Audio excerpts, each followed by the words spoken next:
Christmas Carol. I thought it was quite appropriate considering the time of year. I am expecting this to be 2 parts, possibly 3, but I'm hoping it's just 2, that I can post this on the 21st and the second part on the 28th, so we will see. I'm really excited to be doing this. I've never read A Christmas Carol before. I have of course seen many iterations of it in film and maybe some miniseries, but I've never actually read it. I got it gifted to me for Christmas last year. It's a gorgeous book. It's a sort of a recreation of the original print, so it's displayed how it was when it was first published, so it's absolutely stunning. I'm looking forward to reading it myself today and also reading it to you over this Christmas period. So I'm gonna get settled, adjust the camera slightly for reading so that my mic isn't sat precariously on my knee. Percy is currently doing biscuits on quite frankly, on my butt. He's sort of on his side, just pouring at me. He seems comfy and cozy, so I'll leave him there. I have my book open on page 1. I have my purring cat Percy. I have my tea here. So, here we go. A Christmas Carol. Stave 1. At least I assume that's what that says. Stave 1. Marley's Ghost. Marley was dead, to begin with. There is no doubt whatever about that. The register of his burial was signed by the clergyman, the clerk, the undertaker, and the chief mourner. Scrooge signed it, and Scrooge's name was good upon change for anything he chose to put his hand to. Old Marley was as dead as a doornail. Mind, I don't mean to say that I know, of my own knowledge, what there is particularly dead about a doornail. I might have been inclined myself to regard a coffin nail as the deadest piece of ironmongery in the trade, but the wisdom of our ancestors is in the simile, and my unhallowed hands shall not disturb it, or the country's done for. You will therefore permit me to repeat emphatically that Marley was as dead as a doornail. Scrooge knew he was dead. Of course he did. How could it be otherwise? Scrooge and he were partners for I don't know how many years. Scrooge was his sole executor, his sole administrator, his sole assign, his sole residuary legatee, his sole friend and sole mourner. And even Scrooge was not so dreadfully cut up by the sad event, but that he was an excellent man of business on the very day of the funeral, and solemnized it with an undoubted bargain. The mention of Marley's funeral brings me back to the point I started from. There is no doubt that Marley was dead. This must be distinctly understood, or nothing wonderful can come of the story I am going to relate. If we were not perfectly convinced that Hamlet's father died before the play began, there would be nothing more remarkable in his taking a stroll at night in an easterly wind upon his own ramparts than there would be in any other middle-aged gentleman rashly turning out after dark in a breezy spot, say St. Paul's churchyard for instance, literally to astonish his son's weak mind. Scrooge never painted out old Marley's name. There it stood years afterwards above the warehouse door, Scrooge and Marley. The firm was known as Scrooge and Marley. Sometimes people new to the business called Scrooge, and sometimes Marley, but he answered to both names. It was all the same to him. Oh, but he was a tight-fisted hand at the grindstone, Scrooge, a squeezing, wrenching, grasping, scraping, clutching, covetous old sinner, hard and sharp as flint, from which no steel had ever struck out generous fire, secret and self-contained and solitary as an oyster.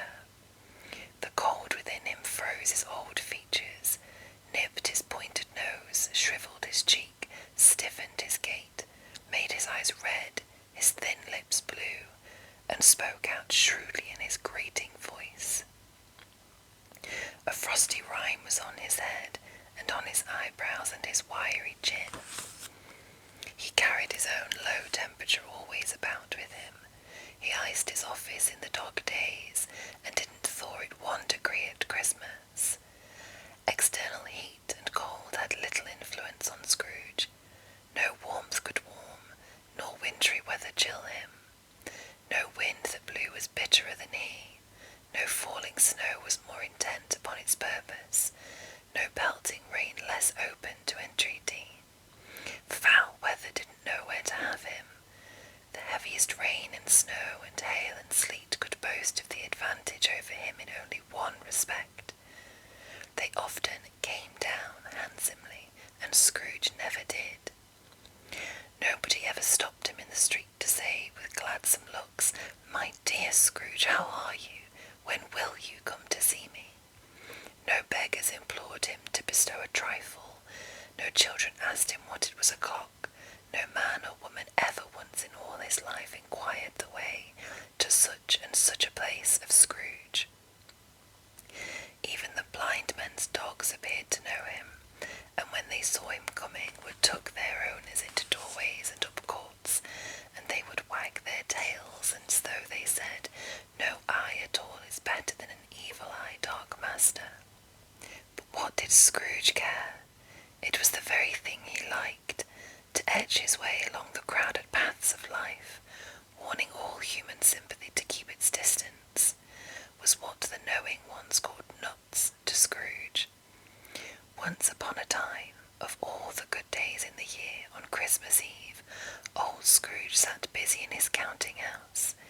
It was cold, bleak, biting weather, foggy withal, and he could hear the people in the court outside go wheezing up and down, beating their hands upon their breasts, and stamping their feet upon the pavement stones to warm them. The city clocks had only just gone 3, but it was quite dark already. It had not been light all day, and candles were flaring in the windows of the neighbouring offices, like ruddy smears upon the palpable brown air. The fog came pouring in at every chink and keyhole, and was so dense without that although the court was of the narrowest, the houses opposite were mere phantoms. To see the dingy cloud come trooping down, obscuring everything, one might have thought that nature lived hard by, and was brewing on a large scale. The door of Scrooge's counting-house was open that he might keep his eye upon his clerk, who in a dismal little cell beyond, a sort of tank, was copying letters. Scrooge had a small fire, but the clerk's fire was so very much smaller that it looked like one coal. But he couldn't replenish it, for Scrooge kept the coal-box in his own room, and so surely as the clerk came in with the shovel, the master predicted that it would be necessary for them to part. Wherefore the clerk put on his white comforter and tried to warm himself at the candle, in which effort, not being a man of a strong imagination, he failed. "A Merry Christmas, Uncle! God save you!" cried a cheerful voice. It was the voice of Scrooge's nephew, who came upon him so quickly that this was the first intimation he had of his approach. "Bah!" said Scrooge, "humbug!" He had so heated himself with rapid walking in the fog and frost, this nephew of Scrooge's, that he was all in a glow. His face was ruddy and handsome, his eyes sparkled, and his breath smoked again. "Christmas a humbug, Uncle," said Scrooge's nephew. "You don't mean that, I am sure." "I do," said Scrooge. "Merry Christmas! What right have you to be merry? What reason have you to be merry? You're poor enough." "Come, then," returned the nephew gaily. "What right have you to be dismal? What right have you to be dismal? What reason have you to be morose? You're rich enough." Scrooge, having no better answer ready on the spur of the moment, said "Bah!" again, and followed it up with "Humbug!" "Don't be cross, Uncle," said the nephew.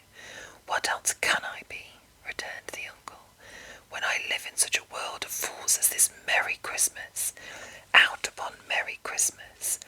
What's Christmas time to you but a time for paying bills without money, a time for finding yourself a year older and not an hour richer, a time for balancing your books and having every item in 'em through a round dozen of months presented dead against you? If I could work my will," said Scrooge indignantly, "every idiot who goes about with Merry Christmas on his lips should be boiled with his own pudding and buried with a stake of holly through his heart. He should."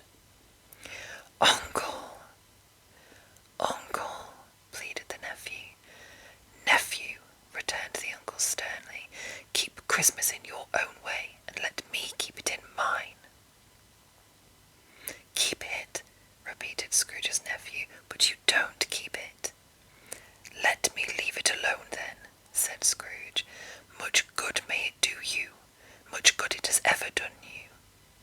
"There are many things for which I might have delivered good, by which I have not profited, I dare say," returned the nephew. "Christmas among the rest. But I am sure I have always thought of Christmas time when it has come around, apart from the veneration due to its sacred name and origin, if anything belonging to it can be apart from that, as a good time, a kind, forgiving, charitable, pleasant time, the only time I know of in the long calendar of the year, when men and women seem by one consent to open their shut-up hearts freely, and to think of people below them as if they really were fellow passengers to the grave, and not another race of creatures bound on other journeys. And therefore, uncle, though it has never put a scrap of gold or silver in my pocket,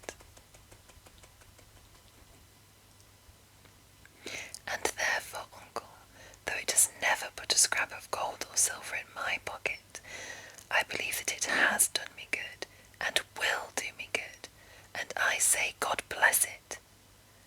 The clerk in the tank involuntarily applauded. Becoming immediately sensible of the impropriety, he poked the fire and extinguished the last frail spark forever. "Let me hear another sound from you," said Scrooge, "and you'll keep your Christmas by losing your situation. You're quite a powerful speaker, sir," he added, turning to his nephew. "I wonder you don't go into Parliament. Don't be angry, uncle. Come, dine with us tomorrow." Scrooge said that he would see him. Yes, indeed he did. He went the whole length of the expression, and said that he would see him in that extremity first. "But why?" cried Scrooge's nephew. "Why?" "Why did you get married?" said Scrooge. "Because I fell in love." "Because you fell in love," growled Scrooge, as if that were the only one thing in the world more ridiculous than a Merry Christmas. "Good afternoon." "Nay, uncle, but you never came to see me before that happened. Why give it as a reason for not coming now?" "Good afternoon," said Scrooge. "I want nothing from you. I ask nothing of you. Why cannot we be friends?" "Good afternoon," said Scrooge. "I am sorry, with all my heart, to find you so resolute. We have never had any quarrel to which I have been a party. But I have made the trial in homage to Christmas, and I'll keep my Christmas humour to the last. So a Merry Christmas, uncle." "Good afternoon," said Scrooge. "And a Happy New Year." "Good afternoon," said Scrooge. His nephew left the room without an angry word, notwithstanding. He stopped at the outer door to bestow the greetings of the season on the clerk, who, cold as he was warmer than Scrooge, for he returned them cordially. "There's another fellow," muttered Scrooge, who overheard him. "My clerk, with 15 shillings a week and a wife and family, talking about a Merry Christmas. I'll retire to Bedlam." This lunatic, in letting Scrooge's nephew out, had let 2 other people in. They were portly gentlemen, pleasant to behold, and now stood with their hats off in Scrooge's office. They had books and papers in their hands, and bowed to him. "Scrooge and Marley's, I believe," said one of the gentlemen, referring to his list. "Have I the pleasure of addressing Mr. Scrooge or Mr. Marley?" "Mr. Marley has been dead these 7 years," Scrooge replied. "He died 7 years ago this very night." "We have no doubt this liberality is well represented by his surviving partner," said the gentleman, presenting his credentials. It certainly was, for they had been 2 kindred spirits. At the ominous word liberality, Scrooge frowned and shook his head and handed the credentials back. "At this festive season of the year, Mr. Scrooge," said the gentleman, taking up a pen, "it is more than usually desirable that we should make some slight provision for the poor and destitute, who suffer greatly at this present time. Many thousands thousands are in want of common necessaries. Hundreds of thousands are in want of common comfort, sir. Are there no prisons? Asked Scrooge. Plenty of prisons, said the gentleman, laying down the pen again. And the Union workhouses? Demanded Scrooge. Are they still in operation? They are. Still, returned the gentleman. I wish I could say they were not. The treadmill and the poor law are in full vigour, then, said Scrooge. Both very busy, sir. Oh, I was afraid from what you said at first that something had occurred to stop them in their useful course, said Scrooge. I'm very glad to hear it. Under the impression that they scarcely furnish Christian cheer of mind or body to the multitude, returned the gentleman, a few of us are endeavouring to raise a fund to buy the poor some meat and drink and means of warmth. We choose this time because it is a time of all others, when want is keenly felt and abundance rejoices. What shall I put you down for? Nothing, Scrooge replied. You wish to be anonymous. I wish to be left alone, said Scrooge. Since you ask what I wish, gentlemen, that is my answer. I don't make merry myself at Christmas, and I can't afford to make idle people merry. I help to support the establishments I have mentioned. They cost enough, and those who are badly off must go there. Many can't go there, and many would rather die.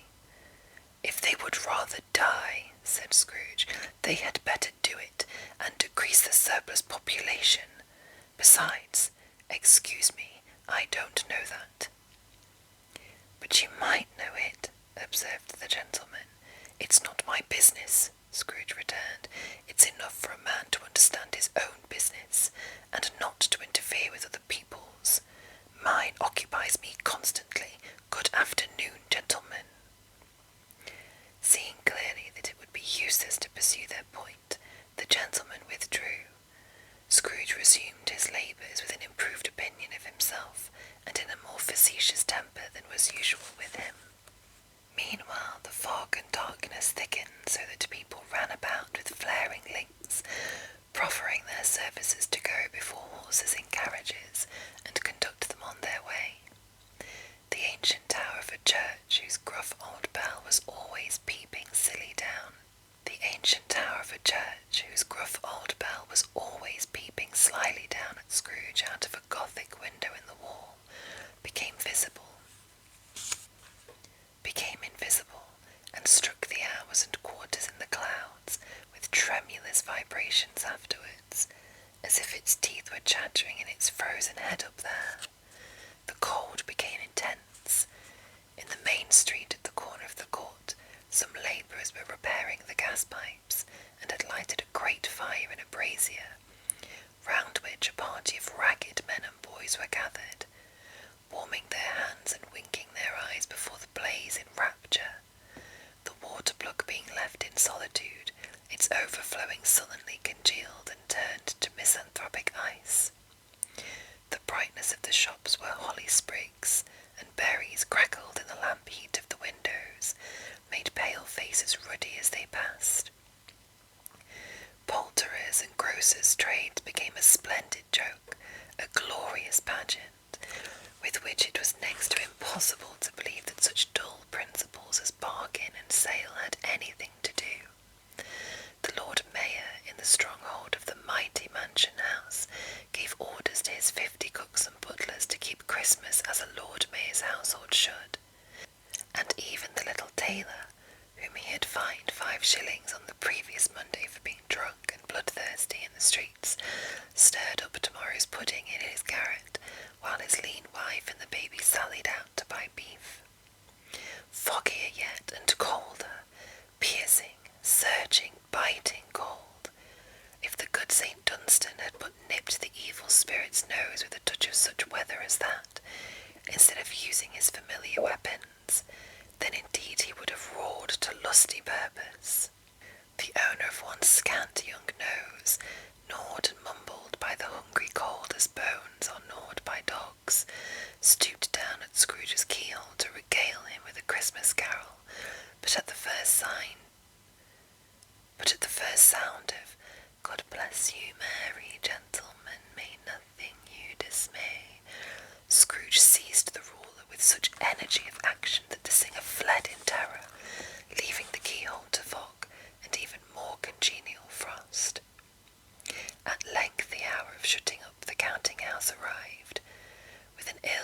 Scrooge dismounted from his stool and tacitly admitted the fact to the expectant clerk in the tank, who instantly snuffed his candle out and put on his hat.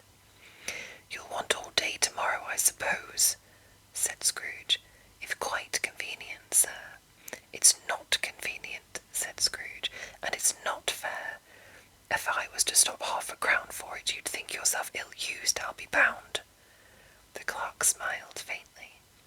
"And yet," said Scrooge, "you don't think me ill-used when I pay a day's wages for no work." The clerk observed that it was only once a year.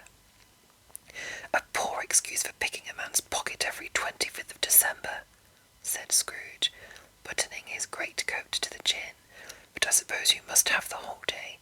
Be here all the earlier next morning." The clerk promised that he would, and Scrooge walked out with a growl.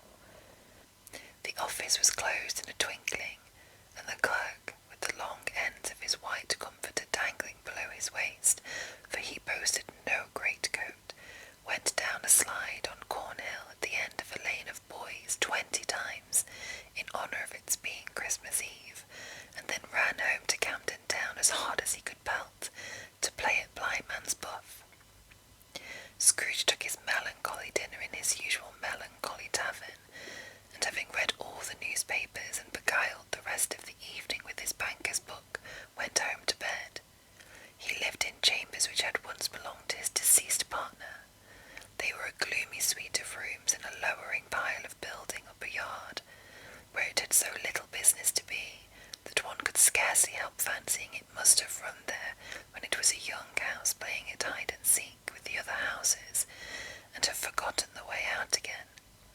It was old enough now and dreary enough, for nobody lived in it but Scrooge, the other rooms being all let out as offices. The yard was so dark that even Scrooge, who knew its every stone, was fain to grope with his hands.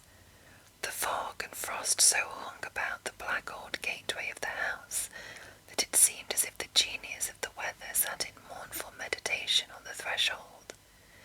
Now it is a fact that there was nothing at all particular about the knocker on the door, except that it was very large.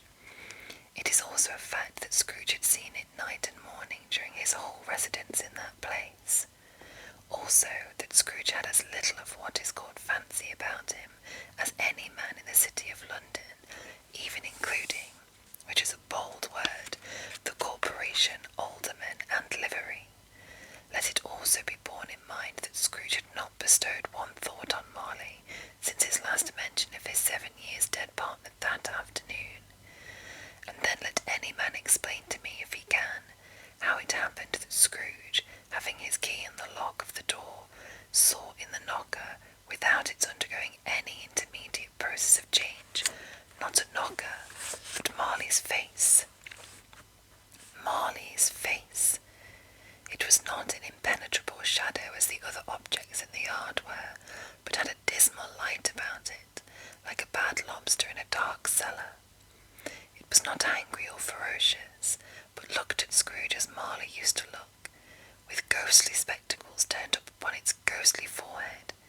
The hair was curiously stirred as if by breath or hot air, and though the eyes were wide open, they were perfectly motionless. That and its livid colour made it horrible, but its horror seemed to be, in spite of the face and beyond its control, rather than a part of its own expression. As Scrooge looked fixedly at this phenomenon, it was a knocker again.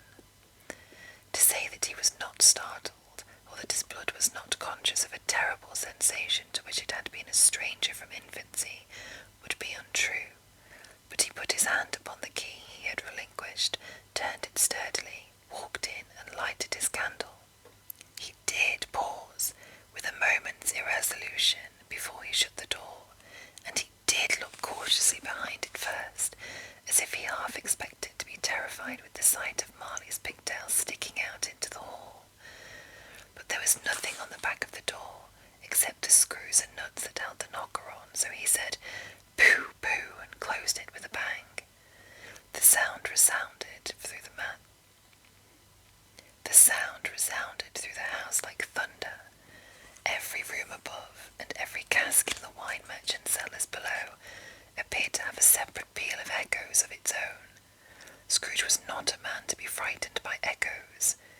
fastened the door and walked across the hall and up the stairs, slowly too, trimming his candle as he went.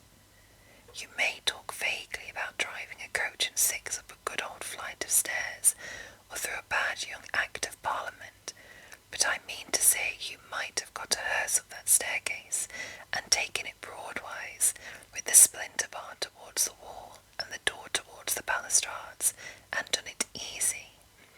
There was plenty of width for that, and room to spare, which is perhaps the reason why Scrooge thought he saw a locomotive hearse going on before him in the gloom. Half a dozen gas lamps out of the street wouldn't have lighted the entry too well, so you may suppose that it was pretty dark with Scrooge's dip. Up Scrooge went, not caring a button for that. Darkness is cheap and Scrooge liked it. But before he shut his heavy door, he walked through his rooms to see that all was right. He had just enough recollection of the face to desire to do that. Sitting room, bedroom, lumber room, all as they should be. Nobody under the table, nobody under the sofa. A small fire in the grate, spoon and basin ready, and the little saucepan of gruel. Scrooge had a cold in his head, upon the hob. Nobody under the bed, nobody in the closet, nobody in his dressing gown, which was hanging up in a suspicious attitude against the wall. Lumber room as usual, old fire guard, old shoes, 2 fish baskets, washing stand on 3 legs, and a poker. Quite satisfied, he closed his door and locked himself in, double locked himself in, which was not his custom. Thus secured against surprise, he took off his cravat, put on his dressing gown and slippers and his nightcap, and sat down before the fire to take his gruel.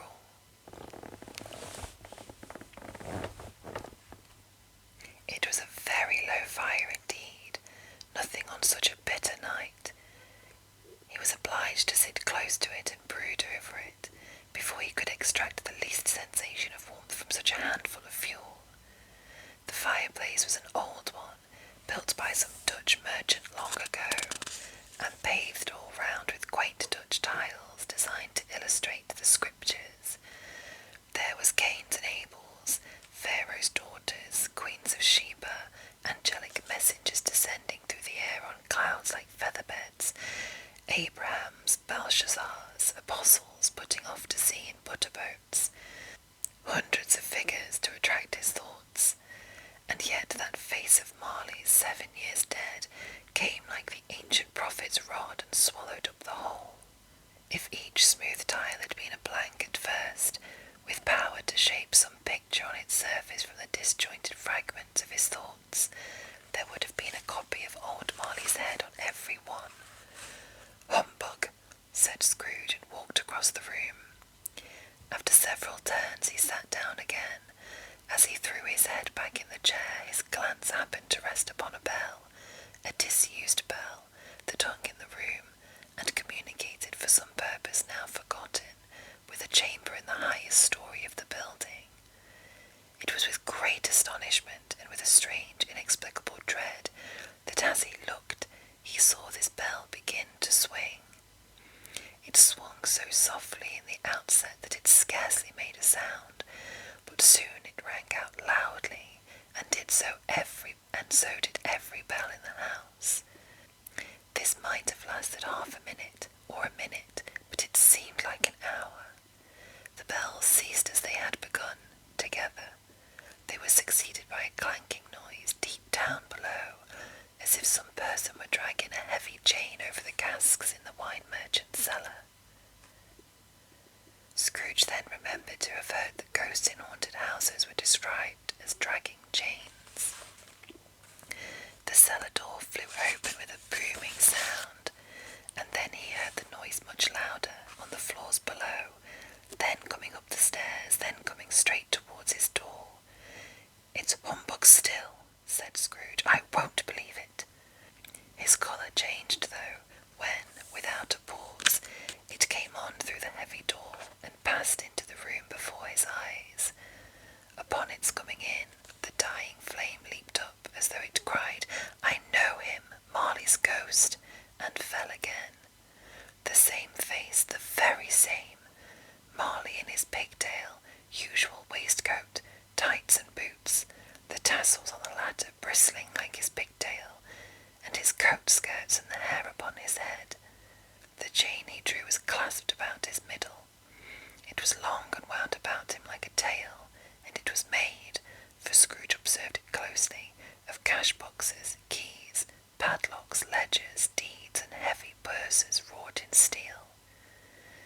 body was transparent, so that Scrooge, observing him and looking through his waistcoat, could see the 2 buttons on his coat behind. Scrooge had often heard it said that Marley had no bowels, but he had never believed it until now. No, nor did he believe it even now, though he looked the phantom through and saw it standing before him, though he felt the chilling influence of its death-cold eyes, and marked the very texture of the folded kerchief bound about its head and chin, which wrapper he had not observed before. He was still incredulous, and fought against his senses. "How now?" said Scrooge, caustic and cold as ever. "What do you want with me?"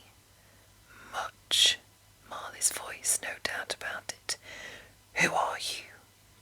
"Ask me who I was." "Who were you then?" said Scrooge, raising his voice. "You're particular, for a shade." He was about to say "to a shade," but substituted this as more appropriate. "In life I was your partner, Jacob Marley." Can you sit down?" asked Scrooge, looking doubtfully at him. "I can." "Do it then." Scrooge asked the question because he didn't know whether a ghost so transparent might find himself in a condition to take a chair, and felt that in the event of its being impossible, it might involve the necessity of an embarrassing explanation. But the ghost sat down on the opposite side of the fireplace as if it were quite used to it. "You don't believe in me," observed the ghost. "I don't," said Scrooge. "What evidence would you have of my reality beyond that of your senses?" "I don't know," said Scrooge. "Why do you doubt your senses?" "Because," said Scrooge, "a little thing affects them. A slight disorder of the stomach makes them cheat. You may be an undigested bit of beef, a blot of mustard, a crumb of cheese, a fragment of an overdone potato. There's more of gravy than of grave about you, whatever you are." Scrooge was not much in the habit of cracking jokes, nor did he feel in his heart by any means waggish then. The truth is that he tried to be smart as a means of distracting his own attention and keeping down his terror, for the spectre's voice disturbed the very marrow in his bones. To sit staring at those fixed glazed eyes in silence for a moment would play, Scrooge felt, the very deuce with him. There was something very awful, too, in the spectre's being provided with an infernal atmosphere of its own. Scrooge could not feel it himself, but this was clearly the case, for though the ghost was sat perfectly motionless, its hair and skirts and tassels were still agitated as by the hot vapour from an oven. "You see this toothpick?" said Scrooge, returning quickly to the charge for the reason just assigned, and wishing, though it were only for a second, to divert the vision's stony gaze from himself. "I do," replied the ghost. "You are not looking at it," said Scrooge. "But I see it," said the ghost, notwithstanding. "Well," returned Scrooge, "I have but to swallow this and be for the rest of my days persecuted by a legion of goblins, all of my own creation. Humbug, I tell you, humbug!" At this the spirit raised a frightful cry, and shook its chain with such a dismal and appalling noise, that Scrooge held on tight to his chair, to save himself from falling in a swoon. But how much greater was his horror, when the phantom, taking off the bandage round its head, as if it were too warm to wear indoors, its lower jaw dropped down upon its breast. Scrooge fell upon his knees and clasped his hands before his face. "Mercy!" he said. "Dreadful apparition, why do you trouble me?" "Man of the worldly mind," replied the ghost, "do you believe in me or not?" "I do," said Scrooge. "I must. But why do spirits walk the earth, and why do they come to me?" "It is required of every man," said the ghost. "It is required of every man," the ghost returned, "that the spirit within him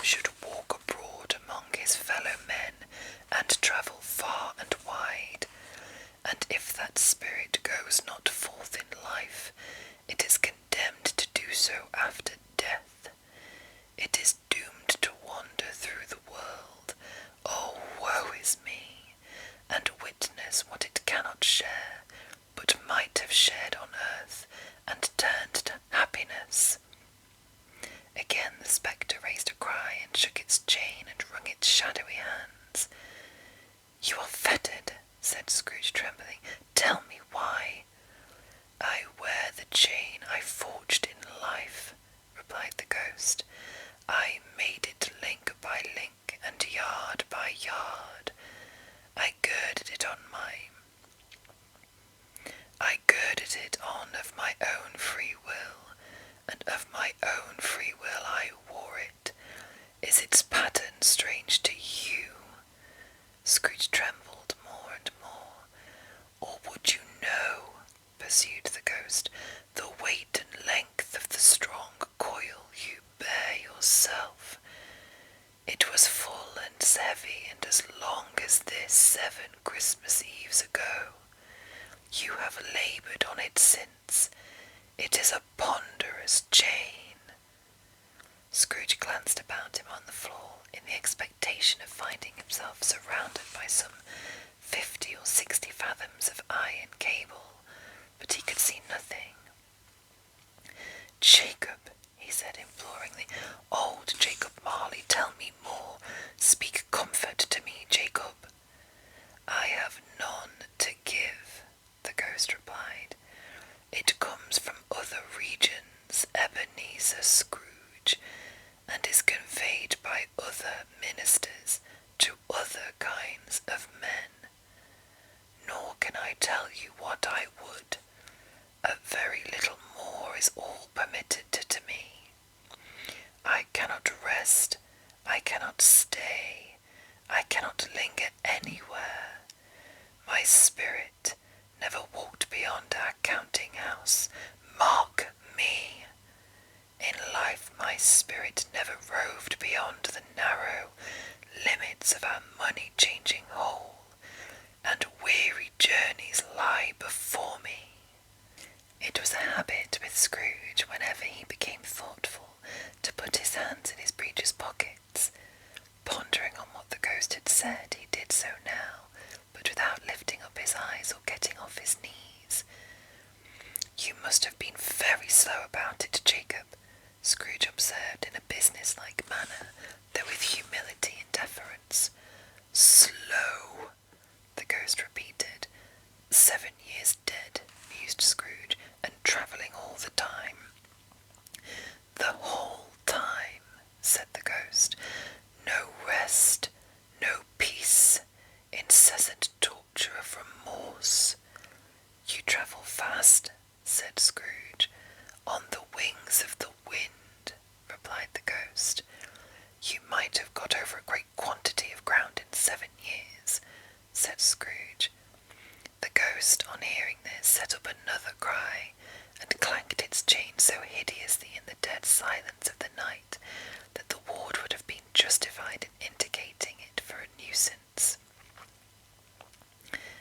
"Oh, captive, bound and double-ironed," cried the phantom, "not to know that ages of incessant labour by immortal creatures, for this earth must pass into eternity before the good of which it is susceptible is all developed. Not to know that any Christian spirit working kindly in its little sphere, whatever it may be, will find its mortal life too short for its vast means of usefulness. Not to know that no space of regret can make amends for one's life's opportunities misused. Yet such was I, oh, such was I." "But you were always a good man of business, Jacob," faltered Scrooge, who now began to apply this to himself. "Business!" cried the ghost, wringing its hands again. "Mankind was my business. The common welfare was my business. Charity, mercy, forbearance, and benevolence were all my business. The dealings of my trade were but a drop of water business?" It held up its chains at arm's length as if that were the cause of all its unavailing grief, and flung it heavily upon the ground again. "At this time of the rolling year," the spectre said, "I suffer most. Why did I walk through crowds of fellow beings with my eyes turned down, and never raise them to that blessed star which led the wise men to a poor abode? Were there no poor homes to which its light would have conducted me?" Scrooge was very much dismayed to hear the spectre going on at this rate, and began to quake exceedingly. "Hear me," cried the ghost. "My time is nearly gone." "I will," said Scrooge, "but don't be hard upon me. Don't be flowery, Jacob. Pray." "How it is that I appear before you in a shape that you can see, I may not tell. I have sat invisible beside you many and many a day." It was not an agreeable idea. Scrooge shivered and wiped the perspiration from his brow. "That is no light part of my penance," pursued the ghost. "I am here tonight to warn you that you have yet a chance and hope of escaping my fate, a chance and hope of my procuring Ebenezer."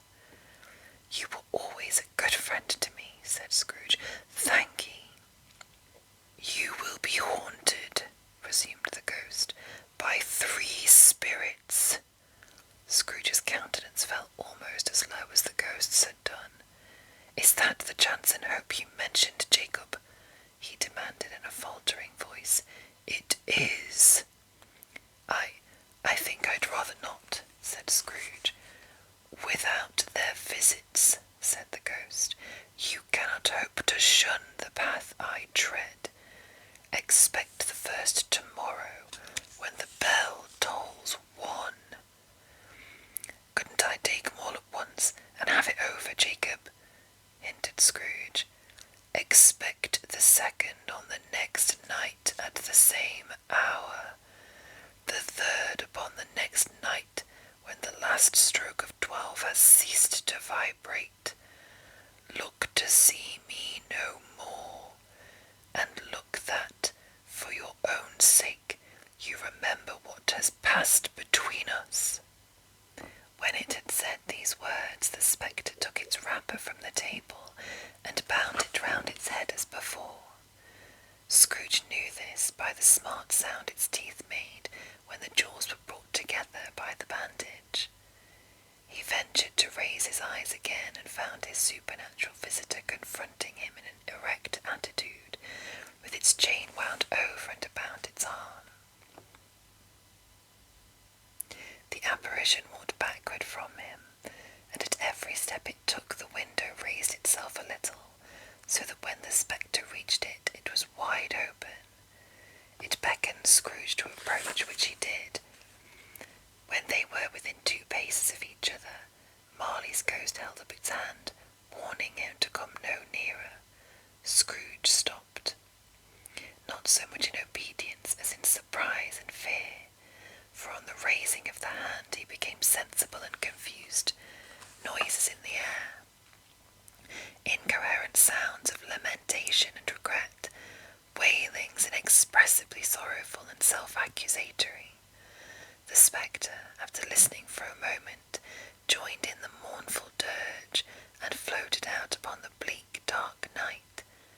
Scrooge followed to the window, desperate in his curiosity. He looked out.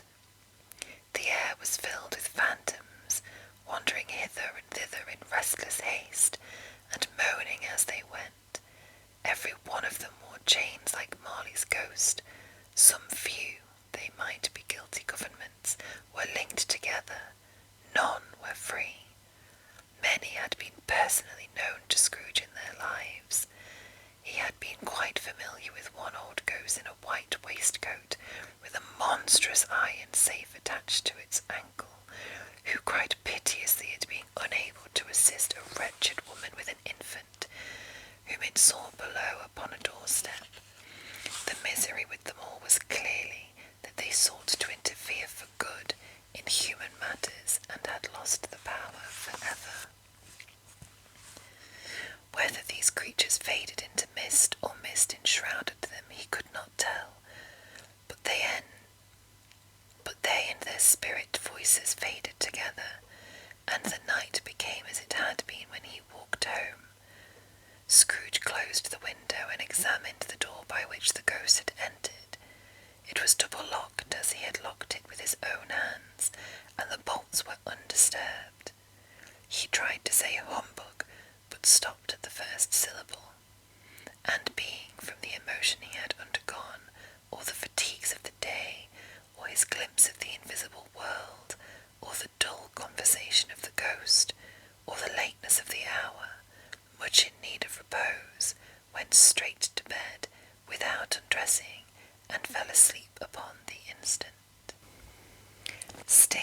When Scrooge awoke, it was so dark that looking out of bed he could scarcely distinguish the transparent window from the opaque walls of his chamber.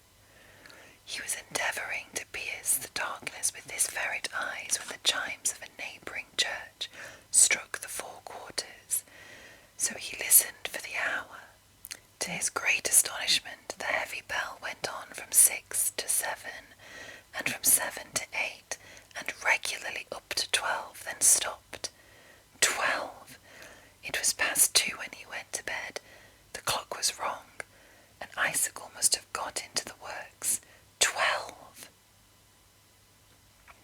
He touched the spring of his repeater to correct this most preposterous clock. Its rapid little pulse beat 12 and stopped. "Why, it isn't possible," said Scrooge, "that I can have slept through a whole day and far into another night. It isn't possible that anything has happened to the sun, and this is 12 at noon." The idea being an alarming one, he scrambled out of bed and groped his way to the window. He was obliged to rub the frost off with the sleeve of his dressing gown before he could see anything, and could see very little then. All he could make out was that it was still very foggy and extremely cold, and that there was no noise of people running to and fro and making a great stir, as there unquestionably would have been if night had beaten off bright day and taken possession of the world. This was a great relief, because 3 days after sight of this first of exchange paid to Mr. Ebenezer Scrooge all his order, and so forth, would have become a mere United States security if there were no days to count by. Scrooge went to bed again, and thought and thought and thought it over and over and over, and could make nothing of it. The more he thought, the more perplexed he was, and the more he endeavoured not to think, the more he thought Marley's ghost bothered him exceedingly. Every time he resolved within himself, after mature inquiry, that it was all a dream, his mind flew back again like a strong spring released to its first position, and presented the same problem to be worked all through. Was it a dream or not? Scrooge lay in this state until the chime had gone 3 quarters more, when he remembered, on a sudden, that the ghost had warned him of a visitation when the bell tolled 1. He resolved to lie awake until the hour was past, and considering that he could no more go to sleep than go to heaven, this was perhaps the wisest resolution in his power. The quarter was so long that he was more than once convinced he must have sunk into a doze unconsciously, and missed the clock. At length it broke upon his listening ear. "Ding dong!" "A quarter past," said Scrooge, counting. "Ding dong!" "Half-past," said Scrooge. "Ding dong!" "A quarter to it," said Scrooge. "Ding dong!" "The hour itself," said Scrooge triumphantly, "and nothing else." He spoke before the hour bell sounded, which it now did with a deep, dull, hollow, melancholy 1. Light flashed up in the room upon the instant, and the curtains of his bed were drawn. The curtains of his bed were drawn aside, I tell you, by a hand.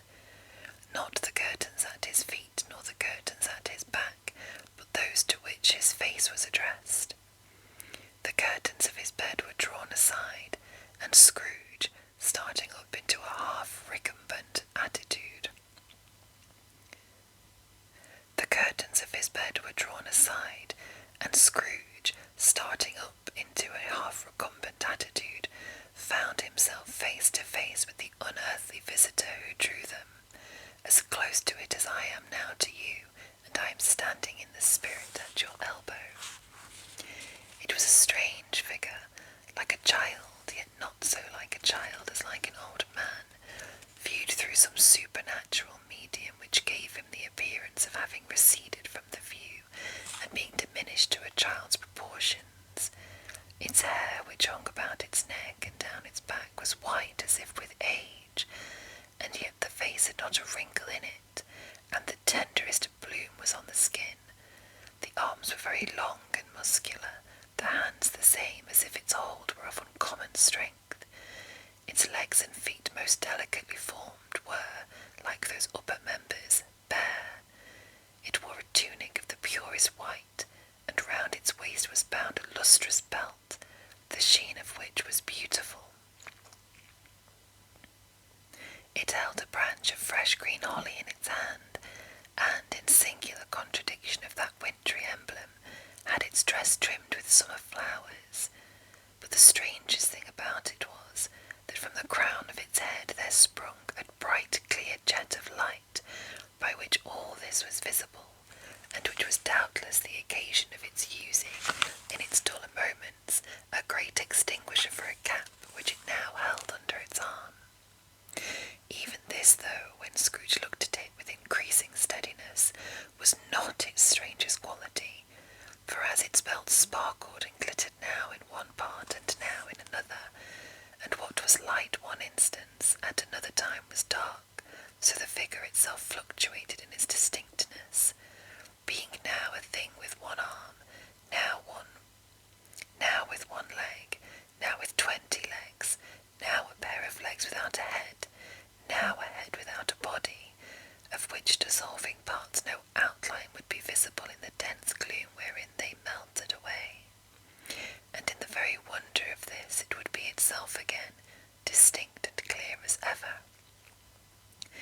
"Are you the spirit, sir, whose coming was foretold to me?" asked Scrooge. "I am." The voice was soft and gentle, singularly low, as if instead of being so close beside him, it were at a distance. "Who and what are you?" Scrooge demanded. "I am the ghost of Christmas past." "Long past?" inquired Scrooge, observant of its dwarfish stature. "No, your past." Perhaps Scrooge could not have told anybody why, if anybody could have asked him, but he had a special desire to see the spirit in his cap, and begged him to be covered. "What!" exclaimed the ghost. "Would you so soon put out with worldly hands the light I give? Is it not enough that you are one of those whose passions made this cap, and forced me through whole trains of years to wear it low upon my brow?" Scrooge reverently disclaimed all intention to offend, or any knowledge of having wilfully bonneted the spirit at any period of his life. He then made bold to inquire what business brought him there. "Your welfare," said the ghost. Scrooge expressed himself much obliged, but could not help thinking that a night of unbroken rest would have been more conducive to the end. The spirit must have heard him thinking, for it said immediately, "Your reclamation, then. Take heed."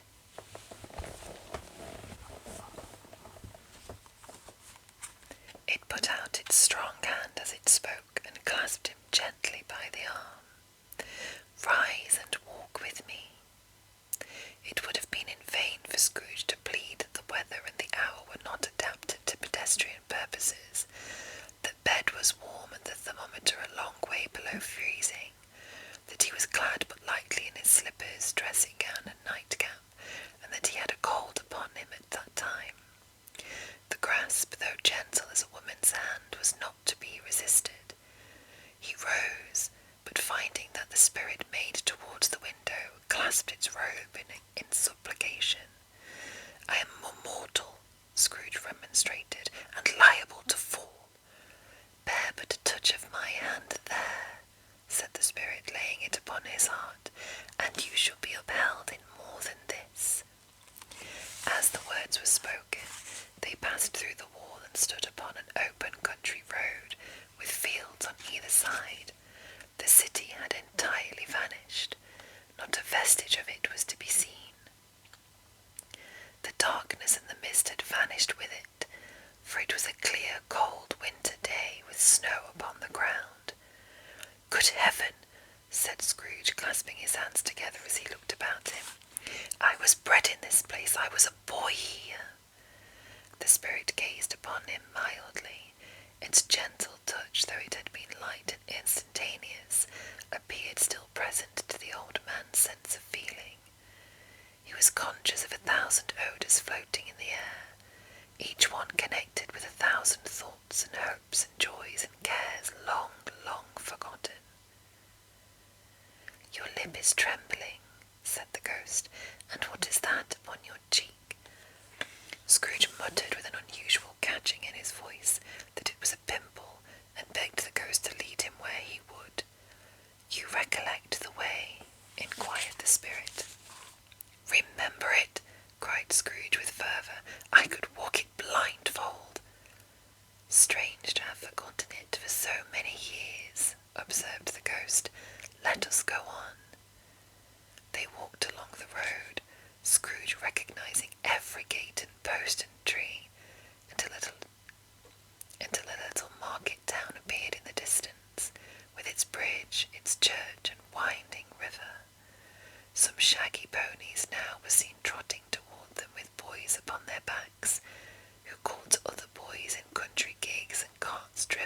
farmers.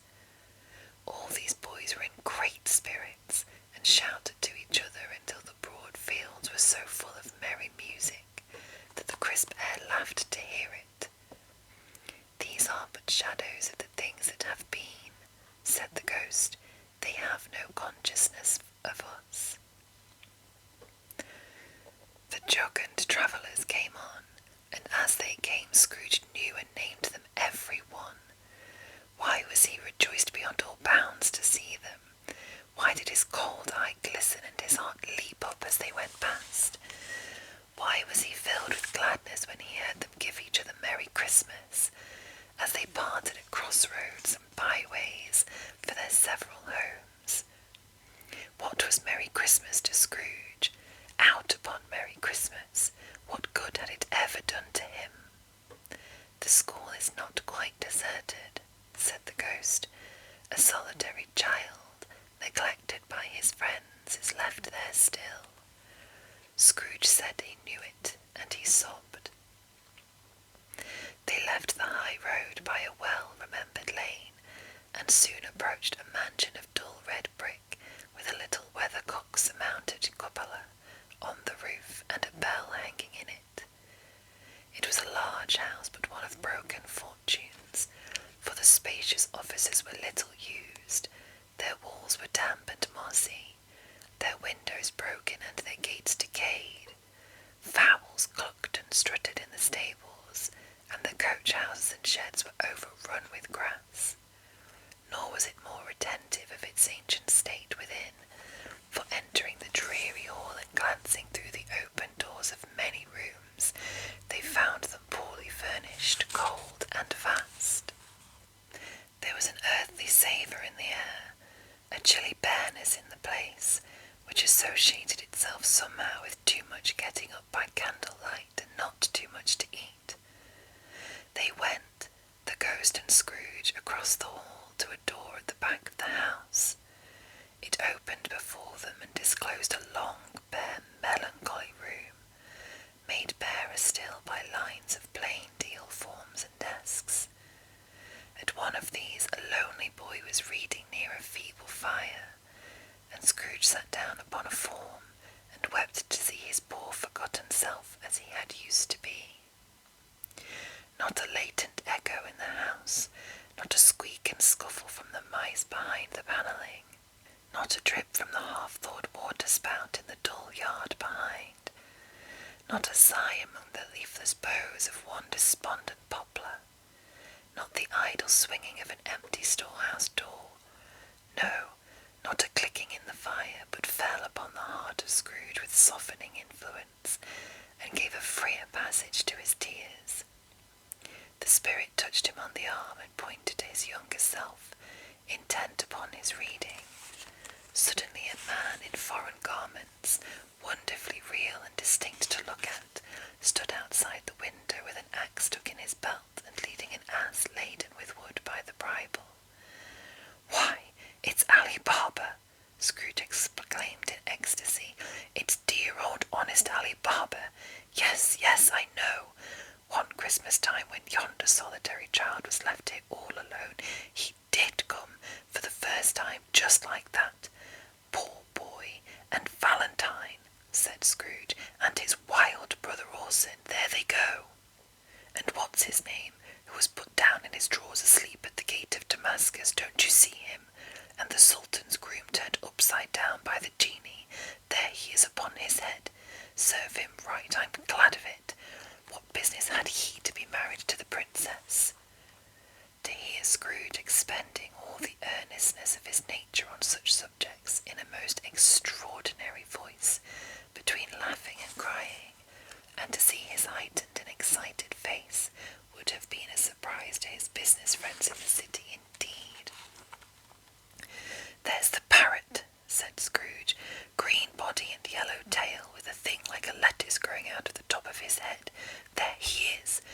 Poor Robin Crusoe, he called him, when he came home again after sailing round the island.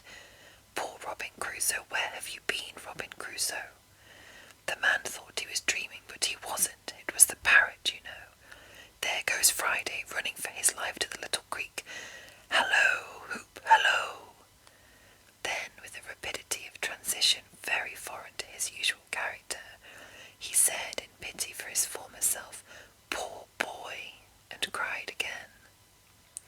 "I wish," Scrooge muttered, putting his hand in his pocket and looking about him after drying his eyes with his cuff.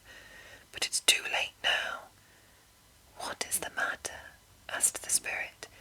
"Nothing," said Scrooge, "nothing. There was a boy singing a Christmas carol at my door last night. I should have liked to have given him something, that's all."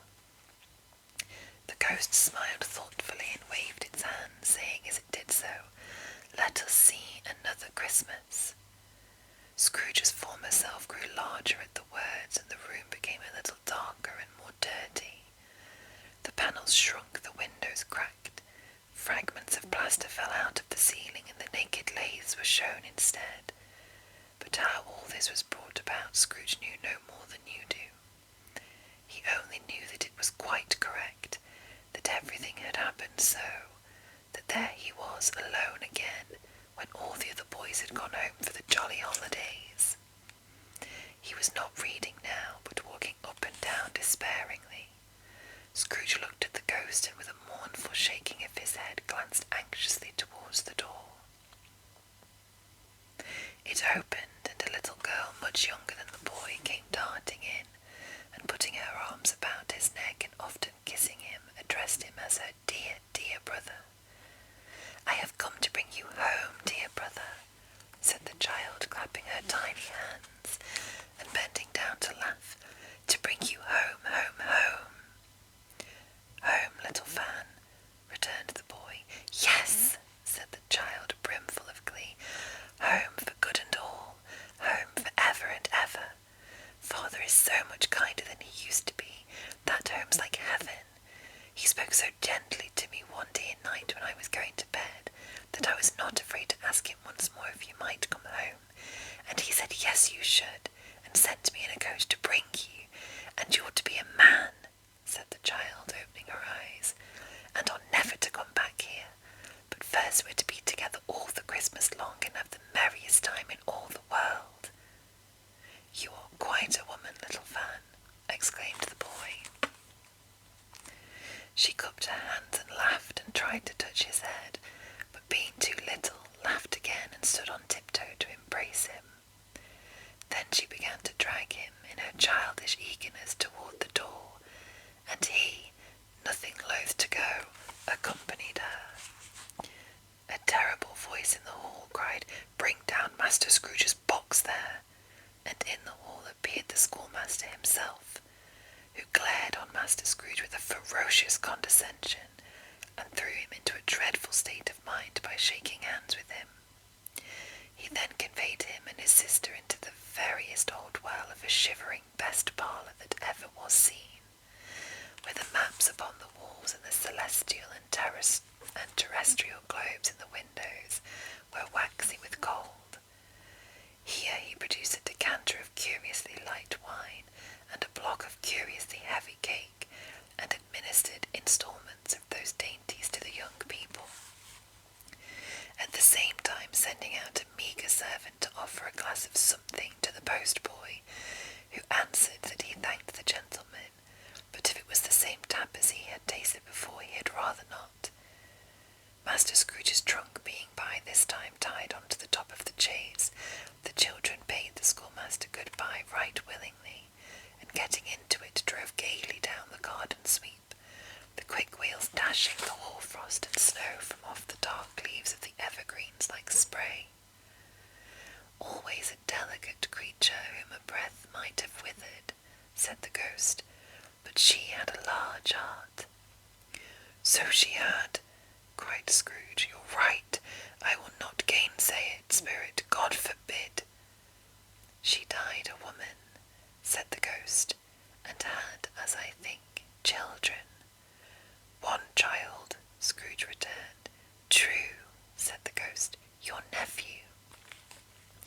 Scrooge seemed uneasy in his mind, and answered briefly, "Yes."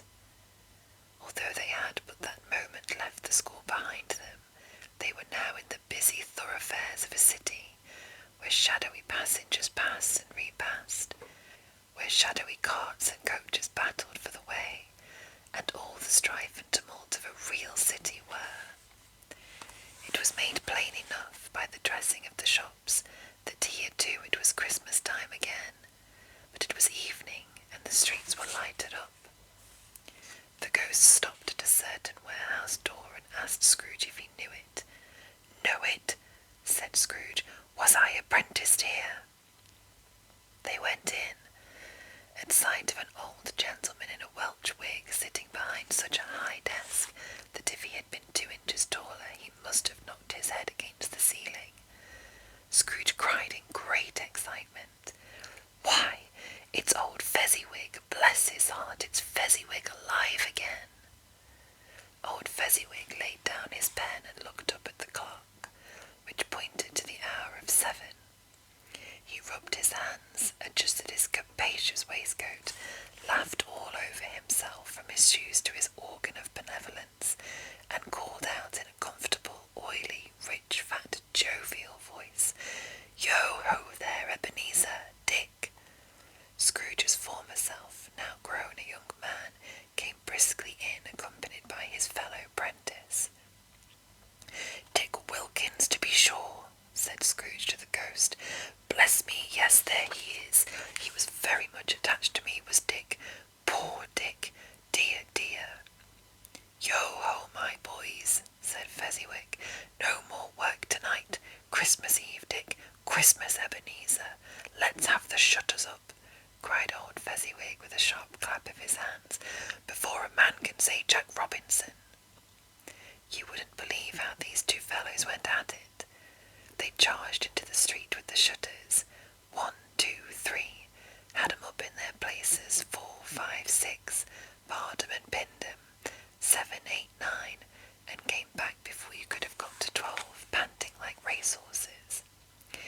"Hilly-ho!" cried old Fezziwig, skipping down from the high desk with wonderful agility. "Clear away, my lads, and let's have lots of room here. Hilly-ho, Dick! Cheer up, Ebenezer!" Clear away! There was nothing they wouldn't have cleared away or couldn't have cleared away, with old Fezziwig looking on. It was done in a minute. Every movable was packed off as if it were dismissed from public life for evermore.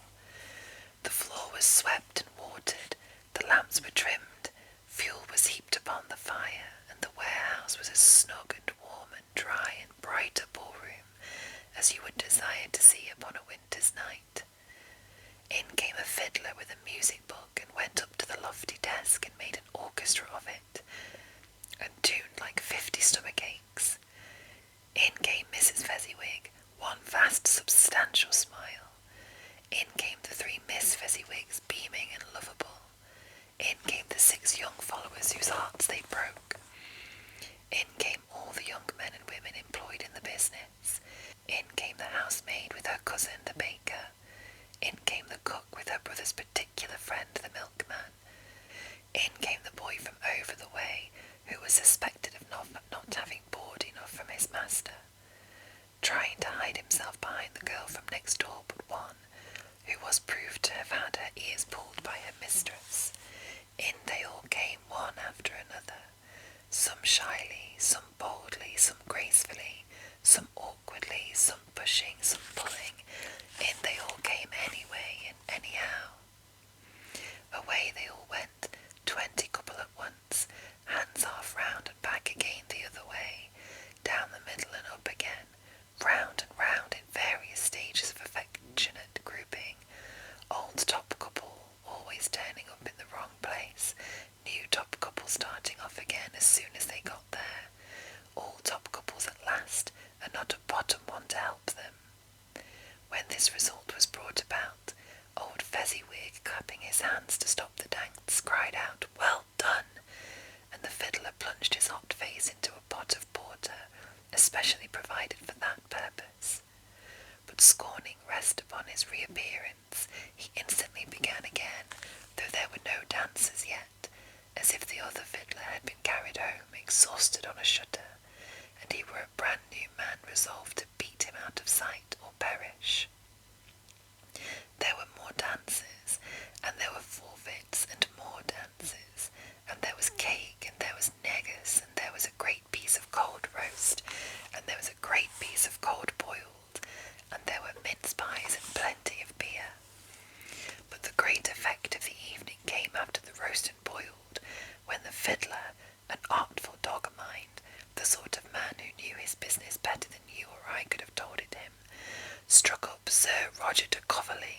Fezziwig stood up to dance with Mrs. Fezziwig, top couple too, with a good stiff piece of work cut out for them. 3 or 4 and 20 pair of partners, people who were not to be trifled with, people who would dance and had no notion of walking. But if they had been twice as many, 4 times, old Fezziwig would have been a match for them, and so would Mrs. Fezziwig. As to her, she was worthy to be his partner in every sense of the term. If that's not high praise, tell me higher, and I'll use it.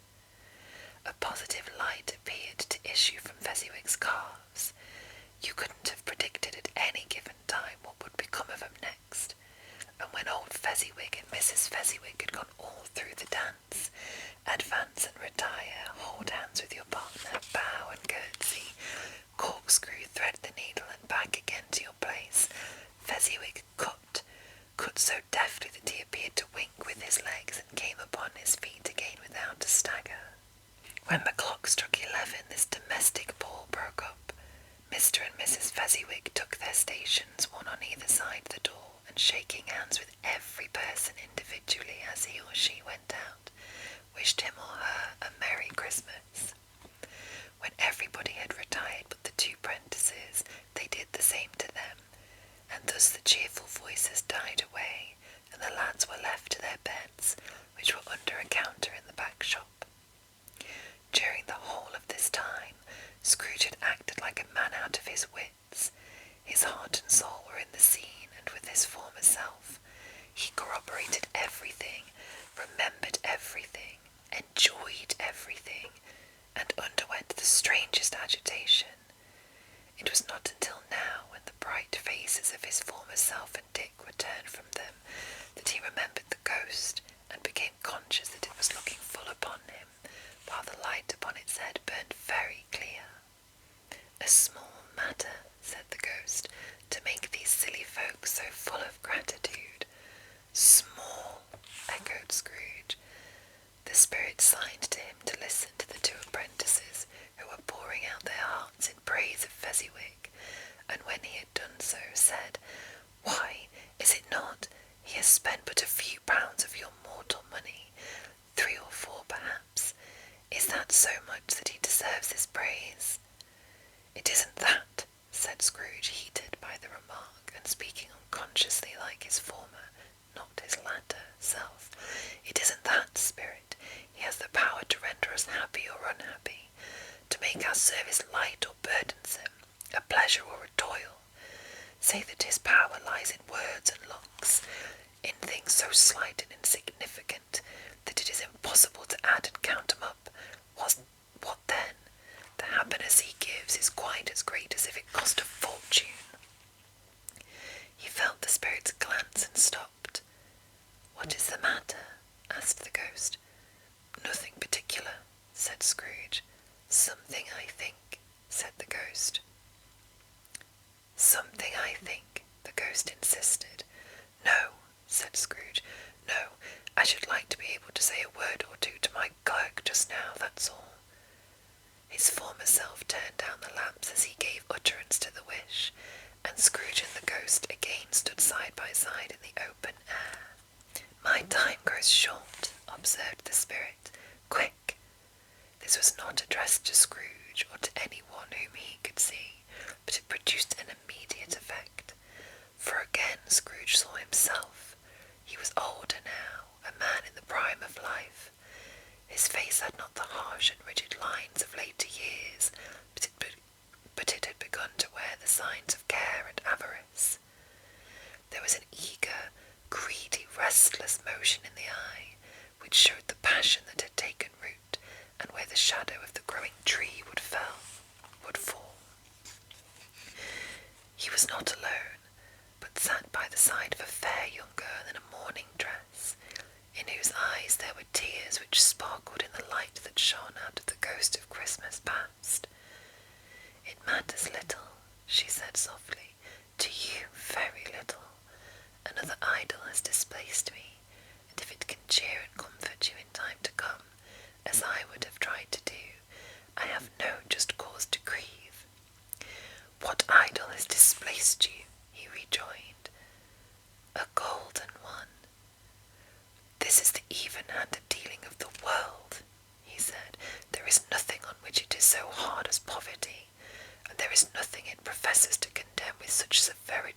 pursuit of wealth. You fear the world too much, she answered gently. All your other hopes have merged into the hope of being beyond the chance of its sordid reproach. I have seen your nobler aspirations fall off one by one, until the master passion, gain, engrosses you. Have I not? What then? He retorted. Even if I have grown so much wiser, what then? I am not changed towards you. She shook her head. Am I? Our contract is an old one. It was made when we were both poor and content to be so, until, in good season, we could improve our worldly fortune by our patient industry. You are changed. When it was made, you were another man. I was a boy, he said impatiently. Your own feeling tells you that you are not what you are, she returned. I am. That which promised happiness when we were one in heart is fraught with misery now that we are two. How often and how keenly I have thought of this, I will not say. It is enough that I have thought of it, and can release you. Have I ever sought release? In words? No, never. In what then? In a changed nature, in an altered spirit, in another atmosphere of life, another hope as its great end, in everything that made my love of any worth or value in your sight. If this had never been between us, said the girl, looking mildly but with steadiness upon him. Tell me, would you seek me out and try to win me now? Ah, no. He seemed to yield to the justice of this supposition in spite of himself, but he said, with a struggle, You think not? I would gladly think otherwise if I could, she answered. Heaven knows when I have learned a truth like this, I know how strong and irresistible it must be. But if you were free today, tomorrow, yesterday, can even I believe that you would choose a dowerless girl, you who, in your very confidence with her, weigh everything by gain, or, choosing her, if for a moment you were false enough to your one guiding principle to do so, do I not know that your repentance and regret would surely follow? I do, and I release you, with a full heart, for the love of him you once were. He was about to speak, but with her head turned from him, she resumed, You may, the memory of what is past half makes me hope you will, have pain in this, a very, very brief time, and you will dismiss the recollection of it gladly as an unprofitable dream, from which it happened well that you awoke. May you be happy in the life you have chosen. She left him, and they parted. Spirit, said Scrooge, show me no more. Conduct me home. Why do you delight to torture me? One shadow more, exclaimed the ghost. No more, said Scrooge. No more, I don't wish to see it. Show me no more. But the relentless ghost pinioned him in both his arms and forced him to observe what happened next. They were in another scene and place, a room not very large or handsome, but full of comfort. Near to the winter fire sat a beautiful young girl, so like the last that Scrooge believed it was the same, until he saw her, now a comely matron sitting opposite her daughter. The noise in this room was perfectly tumultuous, for there were more children there than Scrooge in his agitated state of mind could count, and unlike the celebrated herd in the poem, they were not 40 children conducting themselves like one, but every child was conducting itself like 40. The consequences were uproarious beyond belief, but no one seemed to care. On the contrary, the mother and daughter laughed heartily and enjoyed it very much, and the latter, soon beginning to mingle in the sports, got pillaged by the young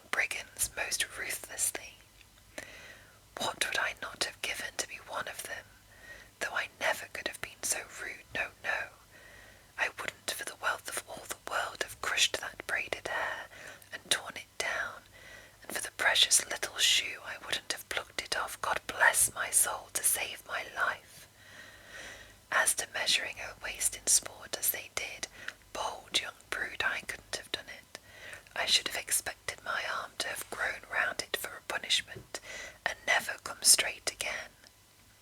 And yet I should have dearly liked, I own, to have touched her lips, to have questioned her that she might have opened them, to have looked upon the lashes of her downcast eyes and never raised a blush, to have let loose waves of hair, an inch of which would be a keepsake beyond price. In short, I should have liked, I do confess, to have had the lightest licence of a child, and yet been man enough to know its value.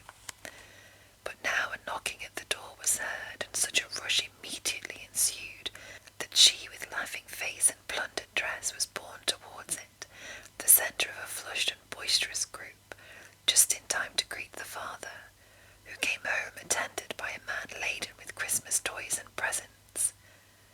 Then the shouting and struggling and the onslaught that was made on the defenceless porter, the scaling him with chairs for ladders, to dive into his pockets, to spoil him of brown paper parcels, hold on tight by his cravat, hug him round the neck, pommel his back and kick his legs in irrepressible affection.